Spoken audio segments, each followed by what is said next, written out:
Viral warga ambil migor dari kubangan, polisi, minyak berasal dari tandon bocor, bukan dari tanah. Diberitakan sebelumnya, sebuah video di sosial media menjadi perhatian netizen. Video yang diunggah akun @parepare_info itu memperlihatkan jeriken berisi minyak bercampur dengan air. Terlihat galon penuh berisi minyak yang diambil dari kubangan tersebut.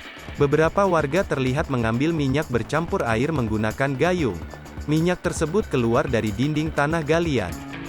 Polres Parepare menurunkan personel untuk mengecek kebenaran terkait kabar yang viral di media sosial. Video yang memperlihatkan warga berbondong-bondong mengambil minyak goreng dari sebuah galian yang terletak di kampus Institut Andi Sapada. Hasil penyelidikan tim, ternyata minyak goreng tersebut bukan keluar dari tanah, tapi berasal dari tandon yang bocor.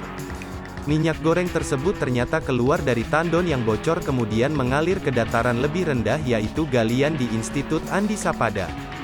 Pihaknya telah mendatangi lokasi dan memasang garis polisi di area tandon tersebut.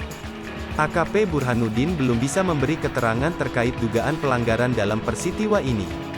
Pemilik tandon, Ketua DPC Partai Nasdem Parepare, Faisal Andi Sapada menjelaskan duduk perkara tersebut.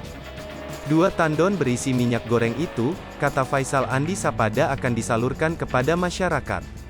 Minyak tersebut rencananya akan disalurkan mendekati bulan puasa. Area tandon berisi minyak goreng dipasangi garis polisi di kediaman. Menurutnya, tandon bocor dan mengalir melalui saluran air.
Lipopo TV, jangan lupa komen, like, dan subscribe, serta tonton terus berita-berita terupdate lainnya ya.